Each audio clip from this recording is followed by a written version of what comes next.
10th પૂરું કર્યા પછી તમે ડિપ્લોમામાં ગુજરાતી મીડિયમ કે ઇંગ્લિશ મીડિયમમાં કોઈ પણ ઇન્સ્ટિટ્યૂટની અંદર એડમિશન લીધું છે તો તમારો આવનારો એક સબ્જેક્ટ છે ફિઝિક્સ. આજના વિડીયોની અંદર તમારું ફિઝિક્સમાં કયા કયા ટોપિક્સ છે, તમારે શું ભણવાનું છે, એમાં કયા ચેપ્ટર્સ અઘરા છે, કયા ચેપ્ટર્સ ઇઝી છે, 11 12 સાયન્સના ફિઝિક્સ સાથે આનો રિલેશન કેટલો છે, એ તમામ માહિતી હું તમને આપવાનો છું.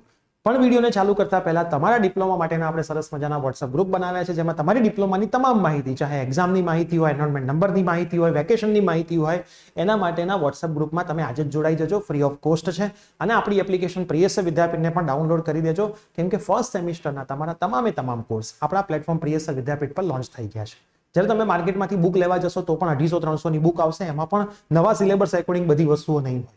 એના માટેનું સરસ સોલ્યુશન છે આપણા બધા જ કોર્સ, જેમાં તમને વિડીયો મળશે, મટીરિયલ મળશે, પ્રીવિયસના પેપર સોલ્યુશન મળશે, ટીચરનો નંબર મળશે, ડાઉટ તમે પૂછી શકશો અને કોર્સની કિંમત રહેશે ફક્ત 200 રૂપિયા કોમ્બોની અંદર. બરાબર, એક સાથે તમને 4 થી 5 સબ્જેક્ટનો કોમ્બો મળશે.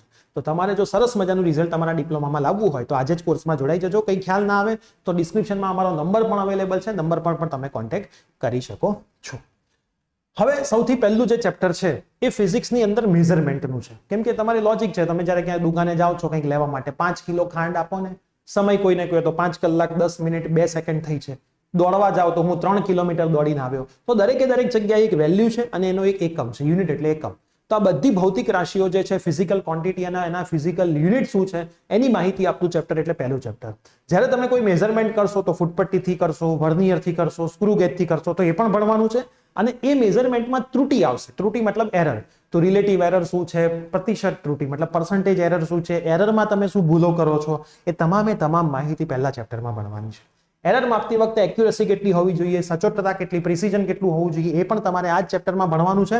અને બધી એસઆઈ પદ્ધતિઓ આવી, સીજીએસ પદ્ધતિ આવી, એફપીએસ, એમકેએસ, એસઆઈ, અલગ એકમ પદ્ધતિઓથી મેઝરમેન્ટ થયા. હાલ તો એસઆઈ ચાલે છે જેમાં 7 એકમો અને 7 ફિઝિકલ ક્વોન્ટિટી છે. તો એ બધી માહિતી પહેલા ચેપ્ટરમાં મળવાની છે.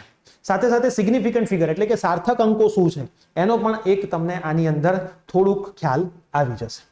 એના પછી આપણે આ જે ચેપ્ટર છે એ 11th નું પહેલું જ ચેપ્ટર છે, ફિઝિક્સમાં 11th નું પહેલું.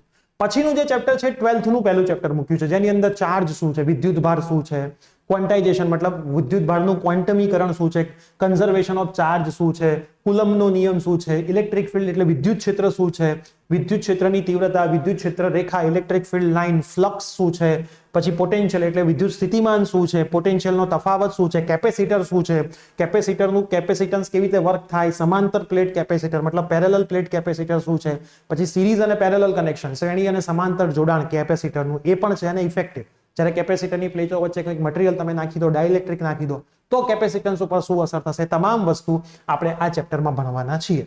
સરસ મજાનું ચેપ્ટર છે, બહુ મજા આવશે. એના પછીનું જે ત્રીજું ચેપ્ટર છે એ વેવ અને વેવ મોશન ઉપર છે.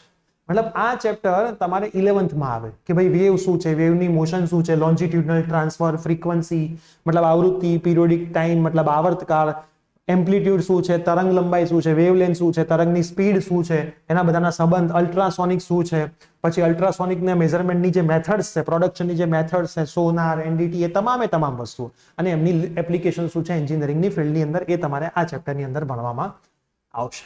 એના પછીનું જે ચેપ્ટર છે એ તમારે 10મા ધોરણમાં આવી ગયું છે, 11th 12thમાં પણ છે. બરાબર, કિરણ પ્રકાશશાસ્ત્ર, રે ઓપ્ટિક્સ, જેમાં તમને ખબર છે કે રિફ્રેક્શન, રિફ્લેક્શન, પરાવર્તન, વક્રીભવન એનો ઇન્ડેક્સ છે, સ્નેલનો નિયમ છે, પૂર્ણ આંતરિક પરાવર્તન, total internal reflection, critical angle, ક્રાંતિ કોણ છે, પછી લેઝર છે, એની એપ્લિકેશન્સ છે, ઓપ્ટિકલ ફાઇબર એના ઉપયોગો છે, કેવી રીતે બને છે, આ બધી વસ્તુઓ તમારે આ ચેપ્ટરમાં ભણવાની આવશે. તો આ પણ એક સરસ મજાનું ચેપ્ટર છે. એના પછી જે ચેપ્ટર છે એ કંડક્ટર સેમિકન્ડક્ટર, 12th નું છેલ્લું ચેપ્ટર છે.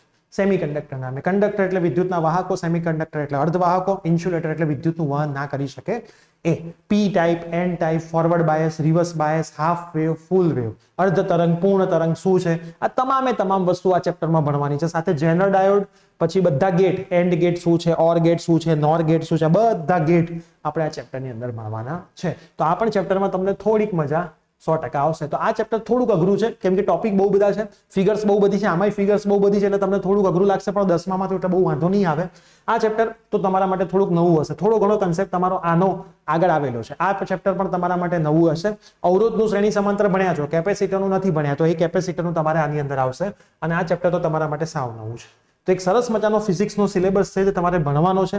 આપણા પ્લેટફોર્મ ઉપર ફિઝિક્સનો હું પોતે જ ભણાવું છું, તમને ક્યાંય તકલીફ નહીં આવવા દો. હું પોતે 11-12 ની અંદર ફિઝિક્સ છેલ્લા 10 વર્ષથી ભણાવું છું. તો આજે જ આવી જજો આપણા પ્લેટફોર્મ ઉપર. આ વિડીયો તમારા તમામ મિત્રોને શેર કરી દેજો, જેથી અમને હજી પણ સિલેબસ વિશે માહિતી ના હોય તો સિલેબસની માહિતી પણ મળી જાય. તો મળીશું આવી જ કોઈ નવી અપડેટ સાથે. Till then bye bye, take care.